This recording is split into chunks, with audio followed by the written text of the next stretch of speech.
Hindi lingid na lahat tayo ay may mga tinatagong lihim. Ang pagkukonsil nito ay maaari maging draining sa isang tao. Depende sa bigat nito at kung gaano kahalaga na hindi ito mabunyag. Ayon sa isang bagong pag-aaral tungkol sa secrecy, meron itong known link sa depression, anxiety, at overall poor health. Ang financial and family details ay isa sa top 10 categories of things na ating sinisekreto. Isa sa mabigat na dahilan bakit nagtatago ng lihim ang isang tao ay dahil takot itong mahusgahan ng kapwa, lalo na ng mga mahal niya sa buhay. Hanggang saan ang kayang gawin ng isang tao para mapanatiling nakatago ang kanyang lihim o para hindi ito malaman ng kanyang mga mahal sa buhay na posibleng umabot sa pagkasira ng pamilya nito. Alamin natin ang buhay at lihim ni Anthony Toth, ang tinaguriang Disney Dad Killer. Ipinanganak si Anthony John Toth noong September 29, 1975 sa Pennsylvania. Ang mga magulang niya ay sina Robert Toth na isang teacher at si Loretta na isang housewife. Meron din siyang nakakabatang kapatid na nagngangalang Chrissy. Unang binalot ng kontrobersya ang pamilyang Toth noong March 19, 1980 nang hinire ni Robert Toth na isang special education teacher sa Pennsylvania High School at isa ring wrestling coach ang dati nitong estudyante na si John Chermont sa halagang $800 para barilin at patayin ang asawa nitong si Loretta. Nakaligtas si Loretta sa pag-atake sa bahay ng pamilya sa Levittown, Pennsylvania, ngunit ang kanyang kaliwang mata ay napinsala at ang bala ay nananatili pa rin sa ulo nito. Ayon sa court documents, ang motive ni Robert kaya niya nagawa ang krimen ay dahil meron itong 17 years old na girlfriend at engaged pa sa isang nurse. 4 na taon lamang noon si Anthony na masaksihan niya ang pag-atake sa kanyang ina. Sa kabila ng mga natamong injury, hindi naniniwala si Loretta na ito ay kagagawa ng asawa. Ito rin ay nakasuporta kay Robert mula nang ito ay maaresto noong July 25, 1980. Nabigla si Loretta na masentensyahan ng asawa sa mga kasong attempted murder, criminal conspiracy, at criminal solicitation. Iginiit nito na na-frame up lamang si Robert. Nang makulong si Robert Toth, patuloy pa ring naninirahan ang pamilya sa mismong bahay kung saan naganap ang krimen. Nagsimula ring magkaroon ng mga nightmare ang batang si Anthony. 1981 nang matanggap ni Loretta ang katotohanang siya ay tinangkang patayin ng asawa. Lumipat sila at ang 2 anak niya sa ibang bahay at pinutol din nito ang anumang kaugnayan sa asawa after mag-file ng divorce. Nag-therapy at counseling si Anthony habang siya ay nag-aaral hanggang siya ay tumungtong sa tamang edad. Nakilala ni Anthony si Megan noong siya ay nasa high school at dinidescribe ng kanilang mga kaibigan as perfect couple. Parehas din sila ng keen interest sa field ng physical therapy at umattend sa parehas na university with same credentials. Nakuha nila ang kanilang master's degree in physical therapy sa Sacred Heart University sa magkaibang taon. Parehas din silang nagtrabaho bilang traveling physical therapists noong nagsisimula pa lamang sila sa kanilang karir. Pinakasalan ni Anthony ang kanyang high school sweetheart na si Megan Dinisgula na ipinanganak sa New London County, Connecticut noong January 28, 1977. Dahil plano na nilang magsimula ng kanilang pamilya, nagpasya ang mag-asawa na tumigil sa pagta-travel, kaya itinayo nila ang kanilang business na pinangalan ng Family Physical Therapy na malapit lamang sa bahay na binili nila noong 2006 sa Colchester, Connecticut. Nagpasyang huminto sa pagtatrabaho si Megan nang isinilang nito ang panganay nilang anak na si Alexander John noong September 26, 2006, habang si Anthony naman ang nagmamanage ng kanilang business.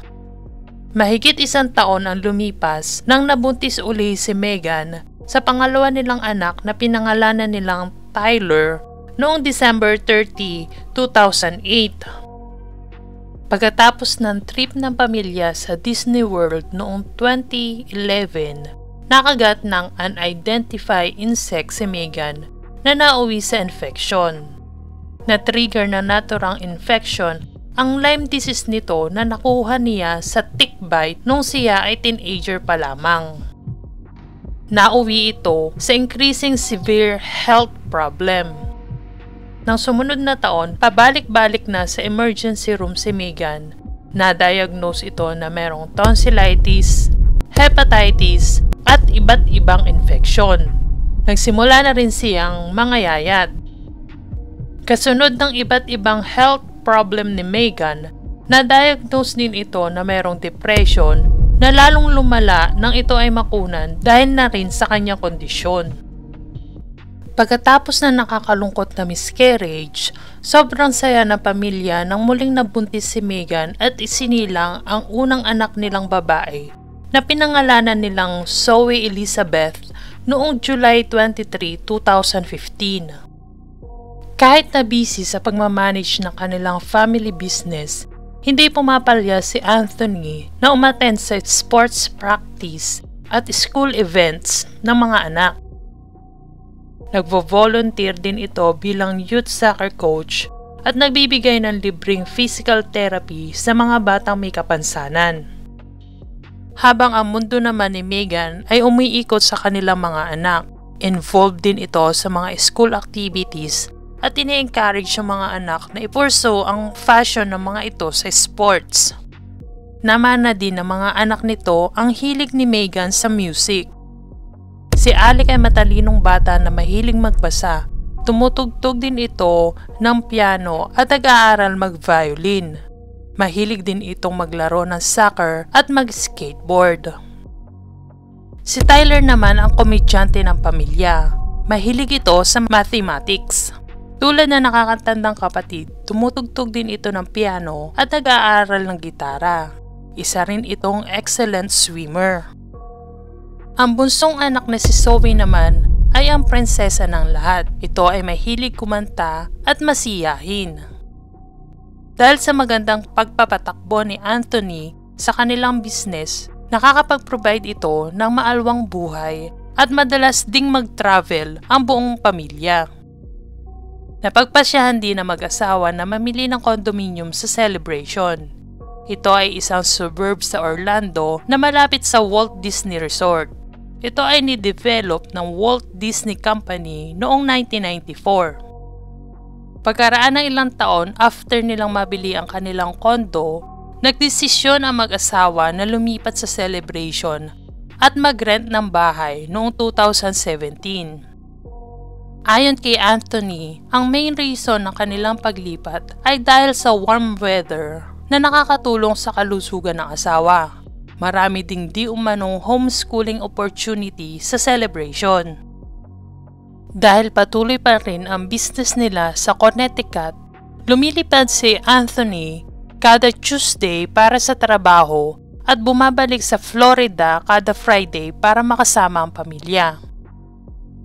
Sa kabila ng magandang weather sa Florida, lalo namang lumala ang mental health ni Megan dahil sa ilang araw nitong pag-aalaga ng 3 anak mag-isa at madalas din itong exhausted dahil sa pag-homeschool sa mga anak. Nagsimulang ma-isolate ang mag-iina dahil wala ng energy si Megan para sa iba pang outdoor activities ng mga ito na tulad ng dati. Sa katagalan, hindi na kayang suportahan ng kanilang business ang dalawang mortgage sa Connecticut at Florida. Gayon din ang weekly airfare ni Anthony. Ang monthly rent nila sa Celebration na umaabot ng $5,000. Ang maalwan nilang pamumuhay at ang medical expenses ni Megan. Kaya nagsimulang kumuha ng short-term loan si Anthony. Sinasabing nagkaroon siya ng maraming loan sa halos 20 lenders para pantapal sa mga loan niya na kailangan ng bayaran. Hanggang sa umabot sa $100,000 ang kanyang mga personal na utang, maliban pa dito ang utang ng kanilang business. Sa halip na kausapin ng asawa tungkol sa hinaharap na financial problem, mas pinili nitong ilihim dito ang kanilang kalagayan. Saka nagsimulang mag-send ng invoice sa insurance company ng kanyang mga pasyente para sa mga physical therapy treatment na hindi naman naganap. Ganon din sa Medicaid na isang government program na nagpo-provide ng health insurance sa mga adult and children na merong limited income and resources. Hinagamit niya ang mga nanakaw na pera para bayaran ang kanyang mga loans at patuloy na sustentuhan ang kanilang maalwan na lifestyle. Nagsimulang magduda ang mga insurance company dahil sa number of hours ng therapy na kailangan ng kanilang mga customers. Early 2019 na naging involved ang FBI at nagsimula na rin ang kanilang investigasyon. Ayon sa ilang magulang ng mga pasyente ni Anthony na nakausap ng FBI, nagrereklamo ang mga ito dahil sa mga bills na natatanggap nila na nagsasabing merong naganap na therapy 5 times a week, pero sa katotohanan, ang session na natanggap ng kanilang mga anak ay 1 or 2 beses lamang isang linggo. Meron ding mga pasyenteng nag-relocate na sa ibang state kaya hindi na active patient ni Anthony pero nakakatanggap pa rin ng mga bills sa kanilang insurance ng mga ongoing treatments. Dahil dito, nagpasya ang mga agent na magsimula ng surveillance sa 2 clinic na minamanage ni Anthony. Agad nilang napansin ang discrepancy sa mga sinasubmit ni Anthony dahil meron itong mga claim sa mga araw na sarado ang therapy clinic nito. Itinanggi ni Anthony ang kanyang illegal na gawain nang ni-raid ng FBI ang kanyang clinic noong November 2019. Agad naman itong umamin nang ipresent ang ilang evidence laban sa kanya. Ayon dito, walang kinalaman si Megan sa kanyang mga ginagawa at wala rin ding umano itong idea sa financial problem na kinakaharap ng pamilya. Na-expired din ang kanyang license to practice in physical therapy sa Florida noong 2017 at sa Connecticut noong September 2019. Ilang linggo after ng raid, nagsara ang mga clinic ni Anthony. Hindi rin nabayaran ang serbisyo ng ilang mga empleyado. In-inform ni Anthony ang FBI na pupunta siya sa Florida para makasama ang pamilya at babalik ito sa Connecticut noong early December para harapin ang mga charges sa kanya. Humaharap siya sa umaabot na $377,000 na multa. Noong December 2019, ilang linggo bago ang Pasko, in-inform ni Anthony ang tiyahin ng asawa na huwag mag-alala kung hindi nila makontak ang pamilya. Dahil sila di umano ay magbabakasyon at magiging unreachable dahil they will go off-grid at ang lahat din daw ng kanilang mga phone ay papatayin. Pupunta din daw ang pamilya sa St. Augustine para makapagsulat ang magkapatid na si Alec at Tyler tungkol sa naturang historical city. Hindi na rin nabigla ang pamilya ni Megan sa ibinalita ni Anthony dahil ilang beses din nilang naririnig di umano kay Megan ang naturang trip. Nakatanggap ng text ang tiyahin ni Megan ilang araw bago ang Pasko na ang buong pamilya ay nagkaroon ng sakit pero itutuloy pa rin nila ang kanilang planong bakasyon. Nagsimula mag-alala ang pamilya ni Megan nang hindi nila ito makontak noong araw ng Pasko dahil tradisyon na sa pamilya na tawagan ng isa't isa para batiin sa naturang okasyon.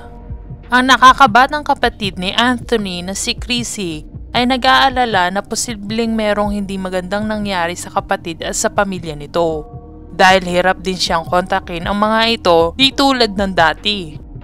Sa tuwing nagre-response, di umano si Anthony sa kanyang mga message, ang sinasabi nito ay meron pa ring sakit ang buong pamilya at nagpapahinga kaya hindi sila makontak o makausap man lamang. Lalo nag-alala si Chrissy kaya tinawagan niya ang Celebration Florida Police para sa welfare check noong December 29, 2019. I'm wondering if somebody can do a wellness check on my brother and his family. They've been really sick for probably like the past week and a half, and I can't seem to get a hold of them. When was the last time you heard from them, ma'am? The last time I physically talked to him was on, last time I physically talked to him was either Monday or Tuesday. They're supposed to call us between yesterday and today, and we haven't been able to get a hold of him. I can't get a hold of him, my sister-in-law, or even my nephew. And what are their names? My brother's name is Tony. My sister-in-law's name is Megan. And then there's 3 kids. They're Alex, What is the last name for Tyler. Tommy? Oh, I'm sorry, Tote. T-O-D as in David, T as in Tom. Okay, do you have a cell phone number or phone number for him? I do. He's not, his phone, I think it's turned off. Okay, and who else lives there in the house?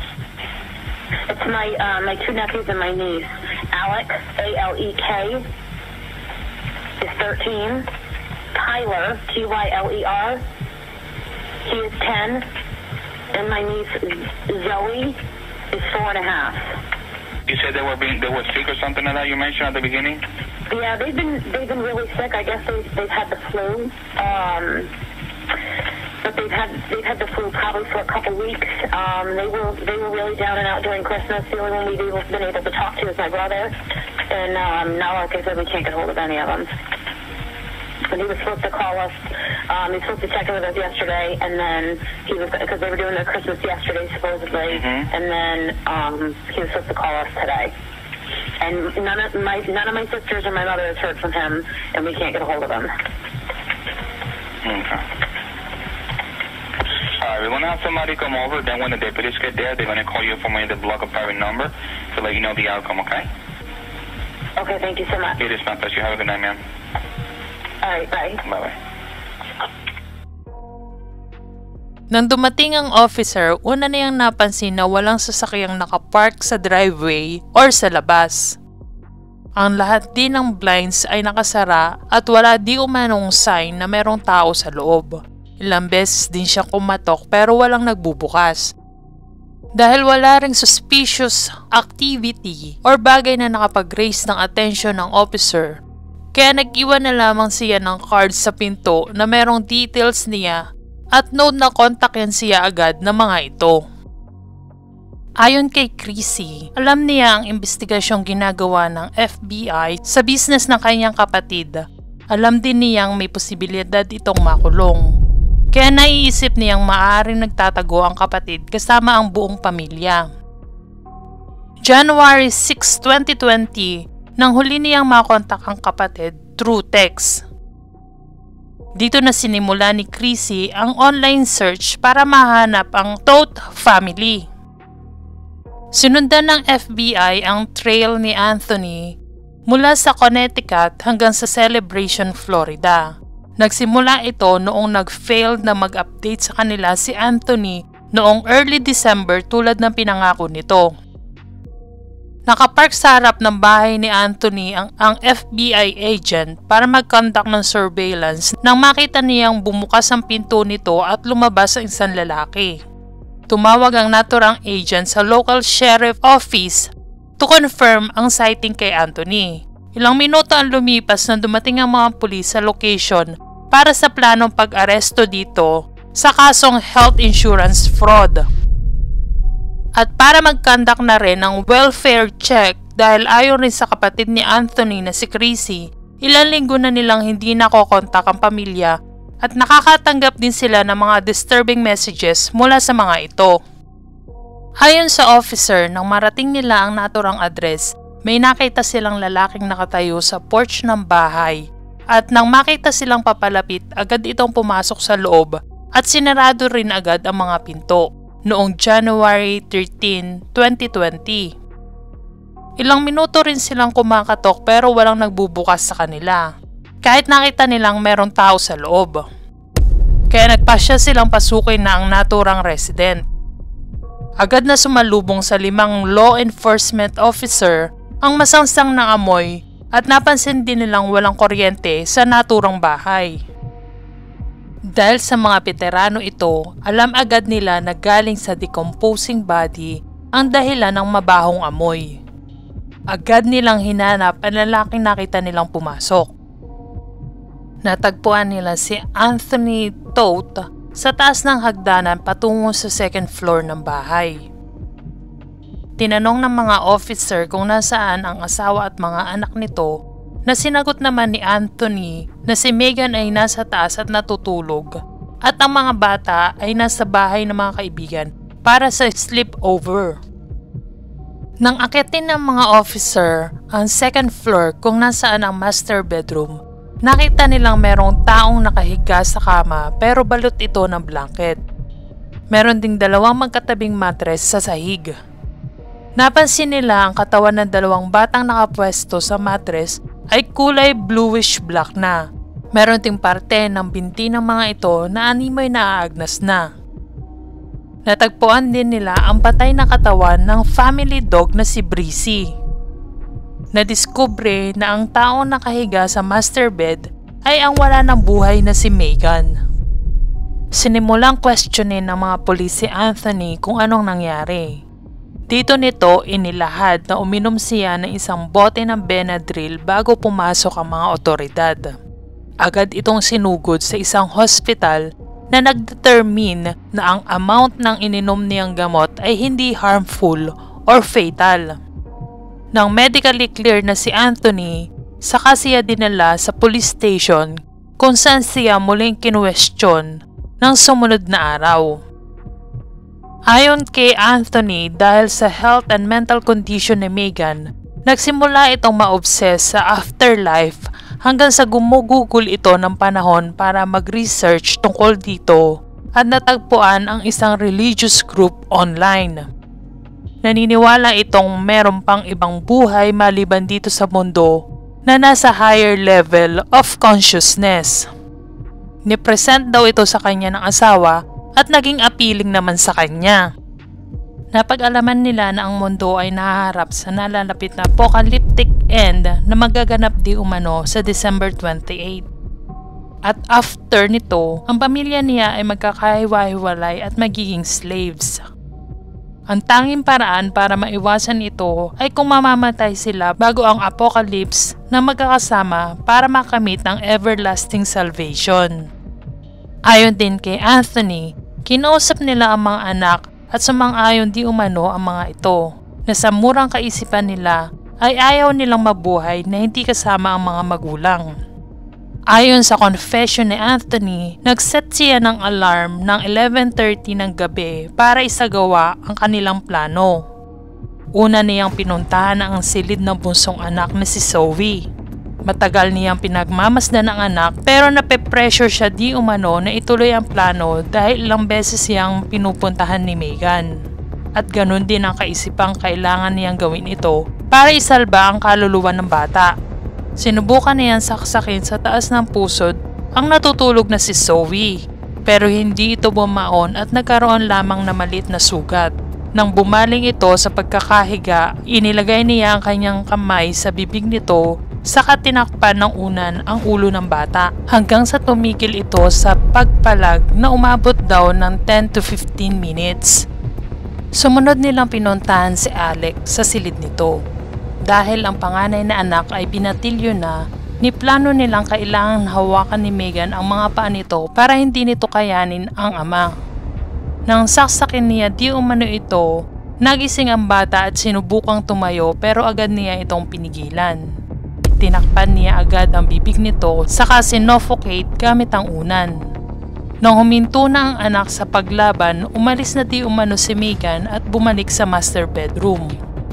After masiguradong patay na ang panganay na anak, pinuntahan niya ang umiiyak na asawa. Pero agad din siya nitong ni-remind na kailangan nilang tapusin ang nasimulan bago sumikat ang araw. Parehas nilang tinungo si Tyler na natutulog sa library room dahil meron itong sakit. Nag-aalala silang mag-asawa na baka makatakas ito dahil ito ang pinakamaliksi sa mga magkakapatid. Kailangan daw nila itong mapaslang sa unang attempt lamang. Humarang din di umano si Megan sa pintuan in case na tumakbo si Tyler. Nang saksakin niya ito, agad din niya itong nilagyan ng unan sa muka. Saglit lamang din daw itong nanlaban. Pinagpasyahan din nilang isama si Breezy, ang kanilang family dog, sa everlasting salvation. Hinawakan di umano ni Megan ang aso habang sinosuffocate niya ito gamit ang blanket. After ng pagpatay sa 3 anak at kay Breezy, magkatabing humiga ang mag-asawa sa kama. Gusto rin di umano ni Megan na sumunod na sa kanyang mga anak, kaya sinaksak nito ang sarili sa abdomen at inintay ang kanyang pagkamatay. Lumipas ang 45 minutes pero wala pa ring nangyayari, kaya muli nitong sinaksak ang sarili pagkatapos nitong uminom ng isang bote ng Benadryl para mag-overdose. Nang wala pa rin nangyayari, sinuggest di umano ni Megan na isuffocate din siya ng asawa tulad ng ginawa nito sa kanilang mga anak. Gumamit si Anthony ng gray pillow para sundin ang kagustuhan ng asawa. Binili na din di umano siya ni Megan na bumilang ng 2 araw at siguraduhin na lahat ng member ng kanilang pamilya ay patay na bago nito kitlin ang sariling buhay. After ng interview, pinicturan din ang mga injury ni Anthony sa kanyang mga kamay at leeg. Dahil sa evidence na nakuha sa kanyang bahay at sa kanyang confession, kinasuhan siya ng 4 counts of first-degree murder. Agad ding in-indicate ng prosecutor that they will seek the death penalty sa kaso ni Anthony Toth. Nag-send si Anthony sa amang si Robert ng 26 pages na letter na naglalaman ng detalye kung ano di umano ang totoong nangyari na malayo sa kanyang confession. Ayon sa sulat, si Megan di umano ang pumatay sa kanyang mga anak at natagpuan na lamang niya ang mga ito na wala ng buhay. Iginigiit din niya na wala siya sa bahay nang nangyari ang krimen. 1000% innocent din daw siya sa mga kasong sinampa sa kanya. Ayon din sa letter ni Anthony, pinakain daw ni Megan ang mga anak ng pie na puno ng Benadryl saka pinatulog ang mga ito bago pinagsasaksak at sinuffocate isa-isa. Pinaliwanag din sa kanya ni Megan ang dahilan kung bakit niya ito ginawa dahil meron daw itong vision na magugunaw na ang mundo at pinatay niya ang mga anak para i-release ang mga kaluluwa nito. Kahit na paulit-ulit niya pinapakausapan ng asawa na wag nitong saktan ng sarili, ayaw daw nitong magpapigil. Sa halip ay sinaksak nito ang sarili, uminom na isang bote ng Benadryl, saka muling sinaksak ang sarili. Sinubukan din daw niyang tumawag sa otoridad pero wala siyang makitang gumaganang phone sa loob ng bahay. Sa halip na lumabas at humingi ng tulong, inilipat niya ang mga anak sa master bedroom at binalot ang mga ito ng blanket. Ilang linggo rin siyang natutulog kasama ang pamilya sa naturang silid hanggang sa dumating ang mga otoridad. Ilang beses din daw niyang sinubukang patayin ang sarili sa pamamagitan ng pag-inom ng high dose ng Benadryl, pagbibigti at pagsaksak sa sarili. Namili din di umano siya ng pellet gun para gamitin. Ayon naman sa recording ng phone conversation nila ng kanyang kapatid, wala daw siyang naaalala sa mga nangyari. Ang tanging niyang naaalala ay nang nasa hospital na siya. Paulit-ulit din niya sinasabing mahal niya ang asawa, ino-honor niya ito at sinusunod sa kahit na anong gusto nito. Noong nagsimula ang trial, nag-plead ng not guilty si Anthony Toth. Ayon kay Jennifer Nara, na isang medical examiner, dahil nasa state of decomposition na ang mga katawan ng mga ito, medyo challenging ang ginawa niyang pagsusuri. Si Alec na 13 years old at si Tyler na 11 years old ay kapwa nagtamo ng saksak sa kanilang abdomen post-mortem o noong sila ay patay na. Ang ina naman ng mga bata na si Megan ay merong 2 saksak sa kanyang abdomen na 8 inches deep at ang mga naturang injury ay natamo niya noong siya ay buhay pa. According din sa medical examiner, ang 2 malalim na saksak ay hindi fatal. Wala namang nakitang physical injury kay Zoe na natagpuan sa gilid ng master bed. Dahil ito ay mas balot ng blanket at dahil sa init at maliit nitong katawan, kaya nasa mas advanced decomposition stage na ito. Ayon kay Bruce Goldberger na isang toxicology, natagpuan ng mataas na dose ng diphenhydramine na commonly known as Benadryl, na isang antihistamine and sedative na mainly ginagamit para sa allergies, insomnia, at symptoms ng common cold sa katawan ng mga biktima. Ang cause of death ng mga bata at ni Megan ay homicidal violence of unspecified means with association with diphenhydramine toxicity. Ayon kay Adam Stern na isang animal medical examiner, gumawa ng necropsy kay Breezy, ito di umano ay nagtamo ng sugat sa kanyang dibdib. Ang time of death ng mga biktima ay around mid-December. Nangangahulugang namuhay si Anthony sa kanilang rented home kasama ang kanyang mga yumaong pamilya sa loob ng 3 linggo. Ang mga naging pahayag ni Anthony during trial ay tulad ng nasasaad sa letter niya sa ama. Ayon din dito, ang natagpo ang note na nag-i-explain ng kanilang ginawa at kung bakit humantong dito ay ang edited version na di umano ay ginawa niya para proteksyonan ang kanyang asawang si Megan. Sa kabila ng matinding effort ng kanyang mga abogado na ibasura ang una niyang confession, ito ay pinapanood pa rin sa mga jury at inihain bilang isa sa mga evidence laban sa kanya. Noong April 14, 2022, napatunayang nagkasala si Anthony John Toth sa mga kasong 4 counts of first-degree murder at 1 count of animal cruelty. Sinentensyahan siya ng 4 life terms without a possibility of parole at additional 1 year para sa pagpaslang kay Breezy. Masasabi bang ang ginawa ni Robert kay Loretta at ang mga nasaksihan ni Anthony noon ay may direct connection sa mga hakbang niya ngayon? Ayon sa prosecutor, kaya pinatay ni Anthony ang kanyang 42 years old na asawa, 13 years old na si Alex, 11 years old na si Tyler, at ang 4 years old na si Zoe ay hindi dahil takot ito sa nalalapit na apocalypse at hindi dahil gusto niyang palayain ang kanilang mga kaluluwa, kundi siya ay isang diabolical at ang kanyang mga iligan na gawain ay malalantad na.